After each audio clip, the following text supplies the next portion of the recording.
Popcorn tayo mga ate at mga koys. Nandito nga po kami sa Tropical Yanbu para mag-enjoy. Sabi nga po sa wikang English, we are here to unwind and rejoice. Wow!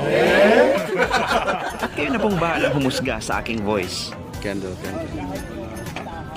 Time check, pasado alas 10 na po ng gabi, subalit napakaaga pa po ng ganitong oras dito sa Saudi. Kaya nga po kami, bahagyang nag-uumpisa pa lamang ng aming tea. Alam nyo mga koys, kailangan po yung kandila sa ilalim ng takure. Para mapanatili ang init ay kailangan dapat ang kandila ay may sindi. Ang presyo nga po pala ng isang takure ng tea ay 20. Happy birthday, Chona! Gumalaw ka eh. Favorite yan. Ay, ano, fishball? Ay, Ayusin mo kuya. Adjust nila yung birthday mo.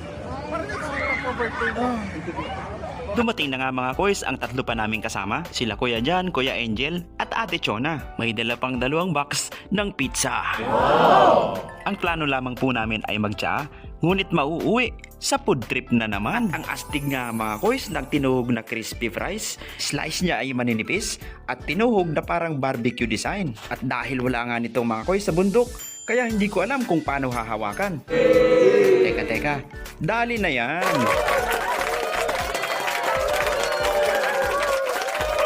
Shoutout sa mga pamilya po namin dyan sa Pinas. Chill lamang po kami dito. Ang aming location ay historical Yanbu. At parang isang pamilya na nga rin po kami dito. Patunay nga po na sa mata ni Lord ay magkakapatid tayo. Masaya tayo bilang Kristiyano. Kailangan yan kasi inalagaan ko naman sarili ko. Patuloy ang saya. Anong petsa na? Kuha na ng tigi-isa at kumain na po tayo ng pizza habang umiinom ng mainit na tsaa. Ganito lamang po kami dito mga koys sa Saudi Arabia. At sobrang nagpapasalamat po ako kay Lord dahil napabilang po ako sa kanila. Nandiyan sa gitna oh. Wala nang naman pizza.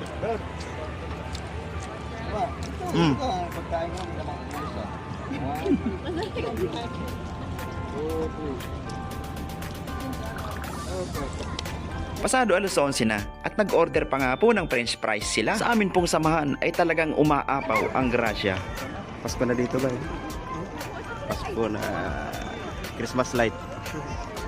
12:30 midnight na nga mga koys no maghiwa-hiwalay kami. Masaya ang lahat, bawat kuya at bawat ate. Sobrang nagpapasalamat kami kay Lord dahil sa bawat oras ay ginagabayan niya kami.